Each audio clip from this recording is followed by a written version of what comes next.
What's going on, ladies and gentlemen? We're here with Sgt Cheryl Dorsey. She is a retired police officer. Has been in it more than, what, 20 years, correct, Sister 20 Cheryl? years. 20 years in patrol. 20 years in patrol. So she has seen a lot in the area of the LAPD, and we know the LAPD is notorious for a lot of things, which is most of them are, unfortunately. But Cheryl, thanks for joining us on the show today. Thanks for having me. So Cheryl, we want to. I would definitely want to find out, how did you get into being a LAPD cop? Well, it just happened kind of randomly. I never grew up wanting to be a police officer. I found myself very young, having been recently divorced. I had a small child and a lot of debt, and I needed a good paying job with benefits. And so I was working for Department of Justice in the clerical pool, and LAPD was under a consent decree to hire more women and minorities. And I heard about it, and I was seeing the kind of work that the special agents were doing at DOJ. And my initial mindset was, I need to do what you guys are doing because you guys make way more money than I am. And I'm seeing what kind of work you do. So my initial thought was I was going to join whatever police department I could get on, do a year to get my post certification, police officer standard and training. That would then allow me to go back to DOJ, lateral over as a special agent. That's what I initially wanted to do. But because of the expedited hiring process that LAPD had, they put me through the system before all the other agencies that I had applied for. And then once I got on LAPD, I started hearing about all the different departments and divisions that they had where you could work. And more importantly, LAPD at the time that I came on had a pension system where you could do 20 years and then retire and get a full service pension for the rest of your life. So I was very young, and then I decided I'm just going to stay here on LAPD for 20 years. I'm going to retire, and then I'll figure out what I want to do after that. And that's just how it happened. All right. So when you first got out of the police academy, you started, with the LAPD. Was it what you thought it was going to be, or was it a little different? I had no preconceived notion. Like I said, I just needed a good paying job. And so I quit a job to do that. And once I quit my job, I was committed to it because I had responsibilities. And so I didn't know what to expect. I was never very physical, if you will. I went to Catholic school, so I wasn't involved in a whole lot of sports. And I really was not prepared for the physicality of the police academy. But luckily, because of the consent decree, they had programs that they were sending females through 3 times a week to help with the physical fitness aspect, because that's where a lot of females usually were washed out. So I didn't know what to expect, and I didn't expect the treatment that I got from white folks on the department, because I didn't know that stuff went on. I was very young. But again, I knew that I needed to maintain this job, and I needed to get through first the police academy, which was 6 months. So I was committed to that. And then I knew once I graduated from the academy, I had another 12-month probationary period that I had to get through in order to be vested, because prior to that, you could be fired as an at-will employee. So I just made up my mind, I'm committed to this. And so whatever I had to do, I had to do. Well, you mentioned that you were treated a certain way by white folks. How were you treated? Well, it started right in the police academy. My peers, some of them were not very nice to me. Mostly the male white officers that were in the academy with me were not nice to me. Some of the training officers who were putting us through the police academy were not very nice to me. But it really started in earnest when I became a probationary officer and I went to my first division of assignment. That's when I got the full-fledged recognition that these white police officers do not want anybody that looks like me on this department. And so I was treated very poorly. I had partners, and I ultimately wrote a book about it, and I talk at great lengths about what I went through. But my book is called Black and Blue, The Creation of a Social Advocate. And so what I talk about is being in a car with a white male officer for 8 hours who would not speak to me, who would not say one word to me for the entire 8-hour shift. We would get radio calls. We would go to the radio call. We'd handle it. We'd come back to the car. He was on the driver's side because I was too young on the job. As a rookie, you don't get to drive. You learn those rules and regulations. You learn the culture. And so I was on the passenger side keeping books because that's what I had to do. And that's what I did for 8 hours. And that was just it. Yeah, but that's weird. Like, how can you sit in the car with someone for 8 straight hours and don't say a word to them? I did what I had to do. No, not you. I'm talking about him. Well, he didn't want to talk to me. And so he didn't. And my position was works for me. And so when we would stop for lunch, we had a 45-minute lunch break. And generally, because I'm the boot, I'm the rookie. So generally, we would meet up with other of his peers on the watch that were working. And so, you know, how you go to a restaurant, you see 3 or 4 police cars. So that means about 6 officers sitting down having lunch. And so all 5 of the white boys are talking about going to the river and all the things that, you know, interest them. And I'm just sitting there eating. But again, I just decided works for me. I need this job and I need to get through this probationary period. And so if y'all don't want to talk to me, then I don't want to talk to you. Okay, so why do you feel they didn't want to talk to you? Because they didn't think that I should be on the job. I mean, I'm not in their head, but LAPD was under consent decree. That means that they were forced to hire women and particularly black women. So when I came on the department, the male white officers weren't really feeling women and certainly weren't feeling black women. When I came on LAPD, it hadn't been much prior to my coming on that female officers were still considered police women. They had police man and they had police women, and they had badges that said police man, police woman. And it was just shortly before I got hired that because of this consent decree, because a female police officer sued the city of Los Angeles, that women were able to, those that were on who were not working in the station wearing skirts, but these women were able to go back to the police department academy, get retrained, recertified, and then come back out as field training officers. Prior to that, women were in the station or they were doing desk duties or detective type stuff. So the guys, being misogynists that they were, they didn't want a partner that was a female, and they really didn't want a partner that was a female that looked like me. So when you would go out on calls with some of these officers, and some of them would go to black neighborhoods, correct? I worked in South Central Los Angeles, yes. Okay, so South Central was still black at the time, but I know South Central has changed. Yeah, now it's predominantly Hispanic, but yeah. So when they go to these calls, like did you ever hear any of them making certain comments about black people or while you was in their presence? Well, my experience, and listen, let me say this, because not every police training officer that I had when I was early as a probationary officer were bad. So let me be clear. But there were a couple. And what I learned, what I know to be true is that police officers, and that's true of every department and it's true today, police officers who cut up, the ones that we see that make national news doing stupid stuff, they know who to do that stupid stuff with. And so they will try to fill you out and see how much you will go along to get along. And because it was new to work with a bunch of, I was the only black female in the division at the time. And so they really didn't know what to make of me. They didn't know if they could trust me. They didn't know if I would back them, because that's a thing that's important to police officers is, do you have my back? In other words, can I do some stupid stuff in your presence and you won't say anything?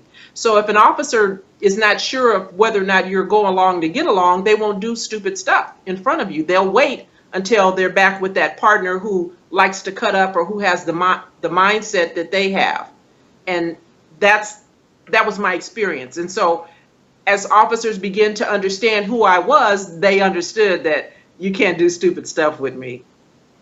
So they didn't. You mentioned earlier about having the back, and it goes back to that thin blue, that blue wall of silence that we hear so much about. And just from my perspective, it seems like you want another officer not to say so when you're committing crimes. Well, it's not necessarily a crime. It's just misconduct, right? And the blue wall of silence, it's a real thing. It's police culture. It's police culture. And understand it's top down. And when I say top down, I mean police chief, because every police chief was once a police officer, right? So they come up through the ranks. So what happens is is that if you're doing wrong, and again, it's a small minority of police officers that are out there cutting up. It seems like it's everybody because that's what you see over and over again. But by and large, most police officers come on for the right reason and they do the right thing. But a partner officer will try to figure out who you are and what they can do and what they can't do. For instance, when I was young on the job, the thing was you stop a black car, stop someone driving a car who's black, and the officers would put them on the curb. I don't know if you're old enough to know that, right? Oh That yeah, was a I thing. remember, yeah, I know exactly what you're talking about. Yeah, so you sit them on the curb. And so for me, I found that offensive. And when I would work with a white officer who wanted to, on a traffic stop, because that's part of my job, that's what we do, we write tickets. If there's a reason to get someone out of the car, and I don't pull everybody out of the car, but if there's a reason to take them out of the car because I don't feel safe with them in the car, then what I would require my partner to do is, then let's do what we're trained. Let's put handcuffs on them because they come off like they go on. Set them in the back of the car for their safety and ours. We don't set people on the curb under the guise of, I need to feel safe, so I'm gonna set you on the curb. Putting someone on the curb in nice clothes in a suit doesn't make an officer safe. It's disrespectful. And so when you work with me, we don't sit people on the curb. That's just an example of a thing. Well, when I interviewed another officer with the NYPD by the name of Pedro Serrano, he stated that in the police academy, he taught you everything that was right. He said when he got to the station, things were different, and they had to start targeting black males between the ages of 14 and 25. During your experience, did you notice that they were just targeting black males just to put them in jail? Here's what I noticed, and everybody's experience is different, understand that, and every police department is different. So I can only speak to LAPD. I don't know how they get down on NYPD. But what I can tell you is that in a lot of instances, for me, I can take color completely out of what you see going on. For me, it's people who are drunk with power. Sometimes, most times, it's white officers because they're the majority on a police department. But it's anybody who wants to abuse their authority and then sees that they can get away with it. And it starts off very simple. Police officers don't start off killing folks, in my opinion. They start off being aggressive on a traffic stop, or they start off what we call now racial profiling, stopping someone without having a real legitimate reason to stop them and try to create probable cause down the road to put them in the system. That's a real thing. And so nobody says it like that. You don't get in the car with a partner, and I don't know what they talk about when they're together, but you don't get in a car with a partner and say, okay, so today we're going to put 3 black people in jail. What happens is you get in the car with a partner and you conduct a traffic stop, and in the midst of that traffic stop, maybe the driver pisses you off. And so now, you know, men being men and testosterone being what it is, now you want to fix that person. You want to subject them to your will, if you will. I have a term, I call it contempt of cop. If you piss one off, there's a price to pay. And sometimes that price could just be a traffic ticket. I may have wanted to give you a warning, but now you made me mad because I don't like the way you talked to me when I stopped you. So now I'm going to give you a ticket. Or maybe I might go through your car and make sure that it's sound and roadworthy. And if it's not, find a reason to impound it. Or maybe I'll get on my radio and run you, right, to see if there are any warrants, if you have any tickets that you didn't pay for, to see if I can find a reason to take you to jail because you pissed me off. That's not why I stopped you, but you made me mad. And so you can see how this can escalate to a Eric Garner situation where officers stopped him to talk to him about a thing that he wasn't doing that day.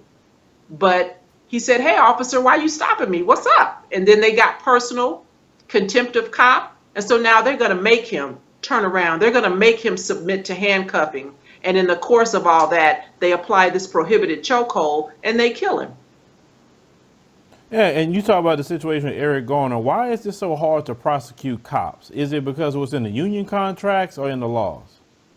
Well, prosecution has nothing to do with the union. That has to do with community engagement. You know, that has to do with black folks answering those jury summons and getting on juries when it's time to convict, because you never know who's going to be on a jury, right? And so, we have a part to play in all of this. We have a part to play in who we elect to positions for district attorney, because those are elected positions. We have a part to play in who we elect for mayors. And so when you understand that great deference is given to a police officer's version, most jurors find it very hard to side against an officer. And if an officer says a thing based on my authority and my command presence, my demeanor, people tend to want to believe my version.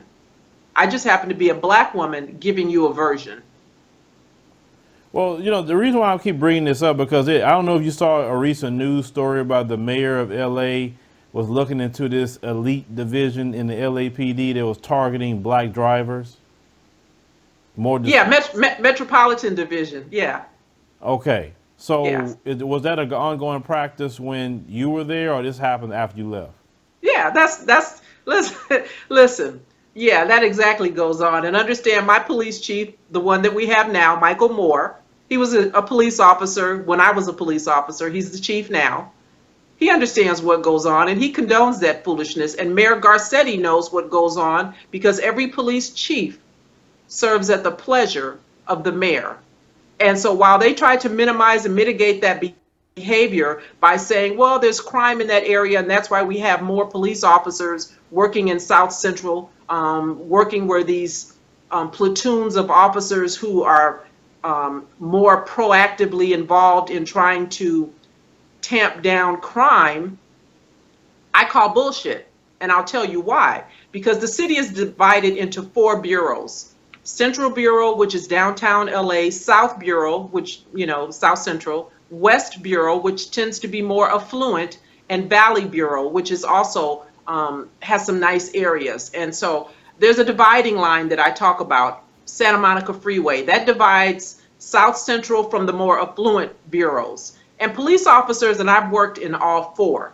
So police officers know how to comport themselves when they're in that area that is south of the Santa Monica Freeway, and they act very differently than they do when they're in the areas that are north, more affluent. So when metropolitan officers who work in the more affluent areas, their job is the same. Their job is to be proactive and talk to folks and engage folks. And if traffic stops are the way that you use the doorway to encounter someone, to say that you only commit traffic stops to the extent that you're doing South Central because of crime makes no sense. Because if burglaries, which is what that article said, happens in more affluent areas, it's not a lot of violent crime, a lot of burglaries, whatever. Burglars drive cars, right? Right. They don't steal stuff and put it in a knapsack and walk down the street. So to say that we do more traffic stops in South Central because there's more crime, in my mind, is nonsensical. It's disingenuous, and they know that. And this is how Metropolitan Division has worked in its entirety. And so when you see these things and the things that I talk about, it's police culture. It's the LAPD way. And it is not about to change. But when they say that, when Mayor Garcetti says that, and there's nobody in the room who speaks the way that I do and know what I know to challenge him and follow up with questions, then it just stands and it sounds reasonable. Now, also, let's say if officers are saying, man, this guy, he just keeps on harassing people and it's not right, and they want to report this particular officer because they just doing a bunch of foul things. And I've done many, news reports over the years. These officers always suffer some sort of retaliation, being called rat, etc. Why is it that cops can't do the right thing, when you see bad officers, doing wrong? Well, it's not that officers can't do the right thing. It's that there's a price to pay. And listen, people can say what they want. It depends, number one, on how you're constituted, right? It depends on who you are in your core. But there's a price to pay on police departments, just like there's a price to pay in any other occupation when you report misconduct. We see examples of it in the whole Me Too movement, right? People who speak out about someone who is aggressive or abusive or harassing or assaulting them in the workplace. Doesn't matter if it's a police department or a library. You have very powerful people who will come for you. And on the police department, there is no safe place for police officers once you report misconduct. There is no such thing as whistleblower protection. And so if you understand that, then you understand why a police officer who sees someone doing wrong would not go to a supervisor who does not support that activity, who's going to not shield them from retaliation. And when you know that your captain doesn't support you and ultimately your police chief doesn't support you, why would an officer risk their own safety, their own livelihood? Because what happens is this, and I know this to be true because I reported misconduct. I reported misconduct by a commanding officer, a captain, and I went to that safe place that they said you could go even though I knew it wasn't safe. But I went there because I needed it to be on record what was going on. And before I could leave that safe place where I was able to report confidentially that I was being sexually harassed by my commanding officer, by the time I drove back to my division, which was only 2 miles away, they already knew. So if you don't have a support system and you're working, let's say, for example, as a detective and you're working a 9-to-5 job or some other position within the police station that gives you weekends off and nights at home with your family, are you going to risk being retaliated against and being given a shitty detail and sent to work graveyard, we call morning watch, because you know you're being retaliated against, but the watch commander, your lieutenant, says, it's not because you reported your partner, it's because we have a deployment need and we need more officers on graveyard. And you know that that's not true, but you can't prove it. So, If the police department wanted officers to report misconduct, a police chief would institute a situation where they would be protected, where they would not be retaliated against, and then foolishness would stop. well, it's two things. One thing that and I'm just asking you, would this work? If a politician ran and stated that I would like to have, even on the federal level, increase whistleblower protections and say for police officers to encourage them to come forward when they see bad things, do you think that would be a good thing for officers if they had those type of protections? It would be a good thing for anybody if they had those kind of protections. I mean, we've heard the term whistleblower protection. They make it sound like it's a real thing, but factually, it's not. It's not a real thing. And I'm sure there are people who will hear my voice who have complained about something being done to them by a supervisor on their job, and they tried to report it, and they found themselves either terminated from that job or retaliated to the extent that they just couldn't deal with it, so they quit.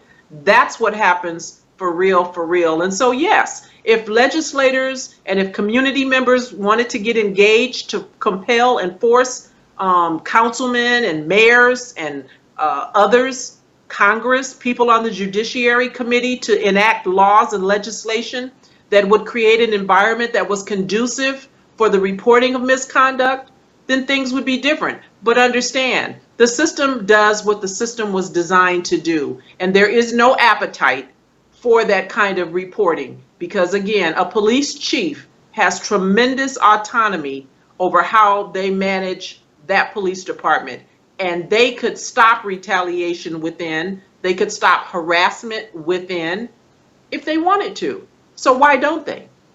So when people ask me, why don't the good cops tell? What I want to know is, people, why don't you ask your police chief to create an environment that they can report misconduct and not be harassed, retaliated against, and have their life put in jeopardy? Because if you're out there with a partner and you're getting your ass handed to you and nobody's coming because you told,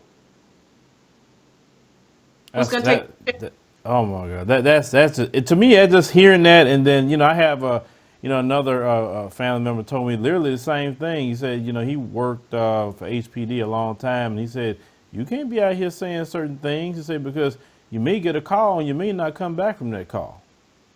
And that's a fact. That's a real thing. But again, That's not the majority of the police officers, but it could happen. And if you come from a department, luckily I was on a large department, LAPD, so there was never a time when I was out there as an L unit, which is what we call a one-man officer, a one-man car, one officer car. Generally, we're always two to a car, and there's always a bunch of us. And I had the benefit of having peers, particularly as LAPD started hiring more blacks. There were more blacks in the division where I worked, more people who looked like me. And so, you know, I knew that I had some brothers out there that would support me if I got in a situation where I needed backup because I'm in a fight or someone is threatening, you know, me with great bodily injury. But that's something to consider if you work on a small department and you're the only black on that department, and you got people putting bananas in your tailpipe and, you know, bananas on your windshield of your car. Well, you know, speaking of, let me ask you a question. How much racism did you deal with as a officer? I don't know how you quantify that. I mean, I dealt with it, right? I dealt with it. But see, I'm a different kind of person, and so everybody is different, right? You got to decide who you are. When I came on the LAPD, I was clear who I was. I understood I was a black woman.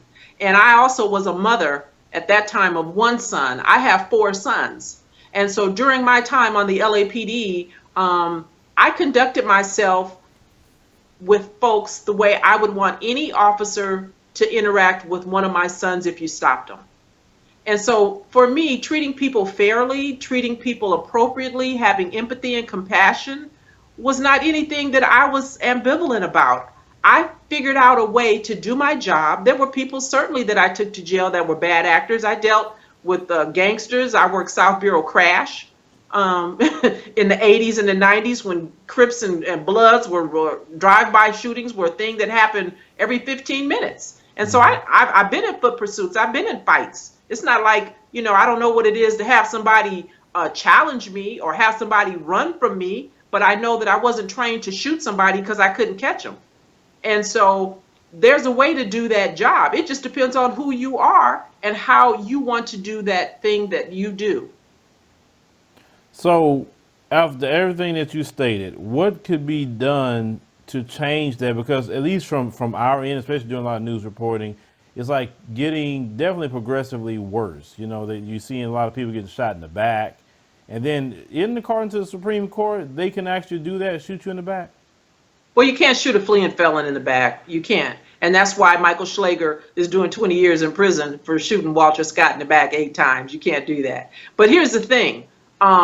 Here's what we need to do, because I see a way out of this. And so rather than just drone on about how bad things are, and they are, there's a couple of things that need to happen. First of all, I believe folks need to join police departments. You need to get on that police department. And I know it drives millennials crazy and certain activists when I say that, but change is going to come from within. You can't change that system by being on the outside. You need to be on that department, and you need to be part of the feeder pool of, you know, foot soldiers, if you will, patrol officers who ultimately promote and become command staff officers who make policy decisions on that department.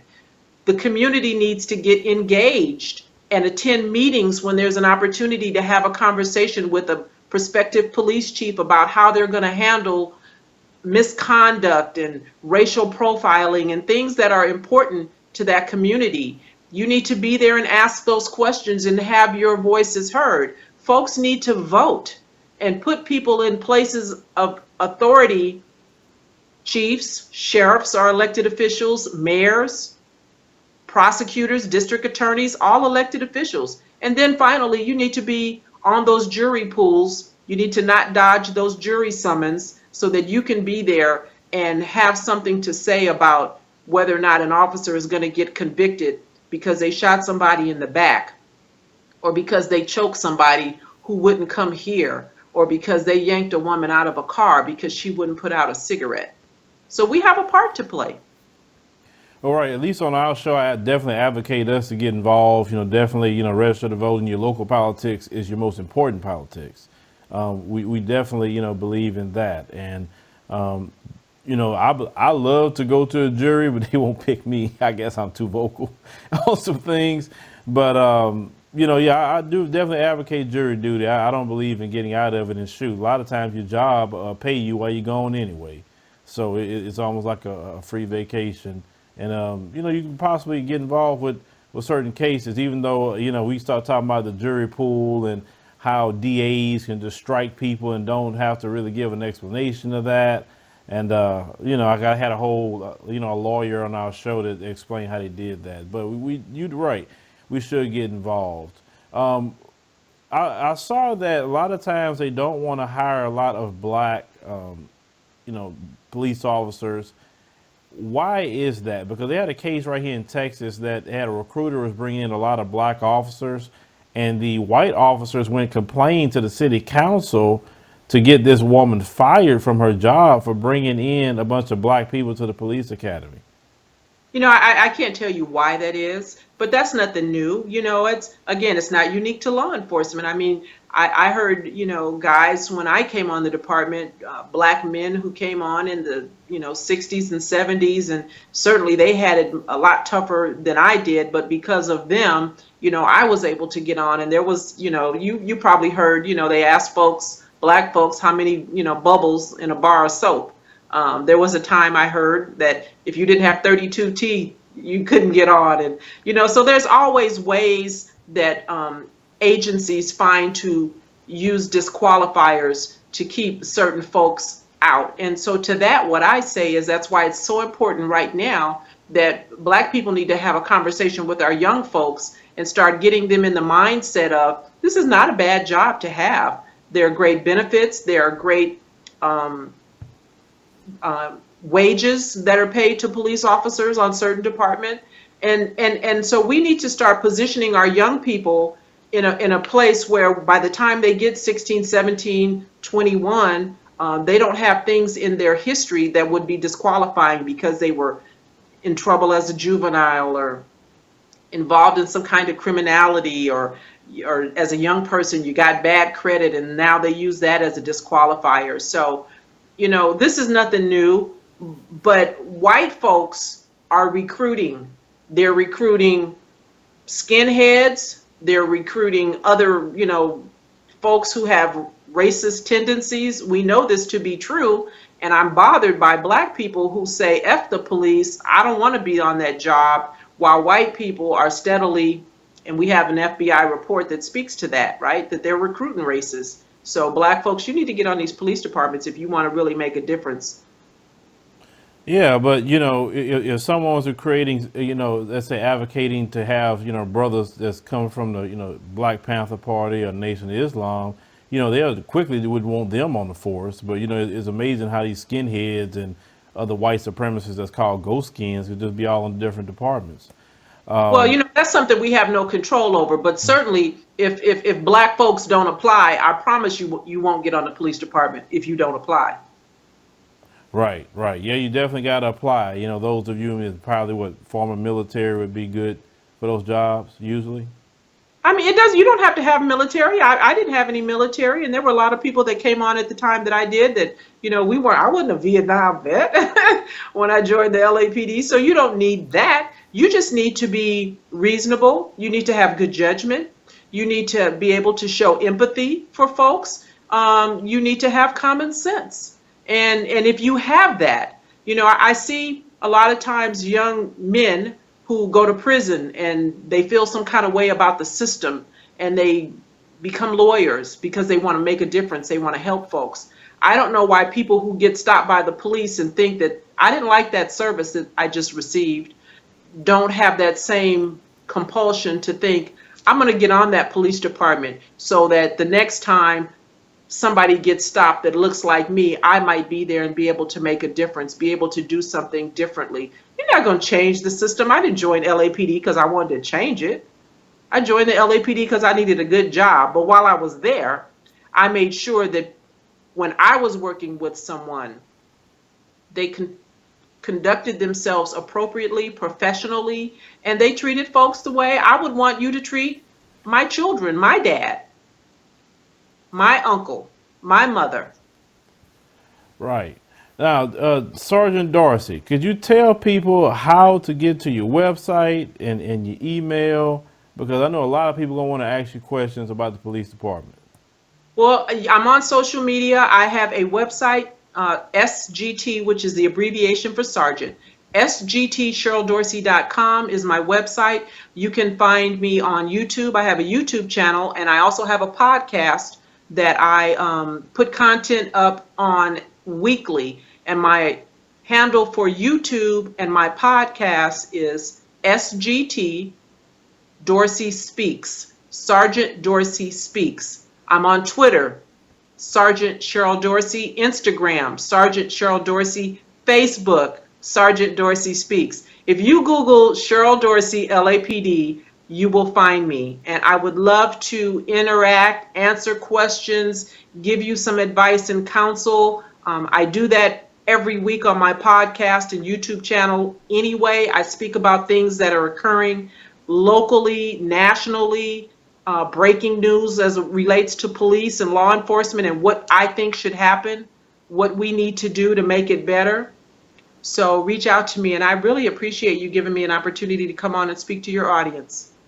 Yes, and I appreciate you, giving us some insight into the police department, because we all talk about that a lot in these news stories. So it's good that you're sharing information. So, ladies and gentlemen, if you want to get in contact with Sergeant Dorsey, we'll put the information in the pinned comment. You can ask her questions, etc. So, Sergeant Dorsey, thank you for joining us on the show today. We greatly appreciate it.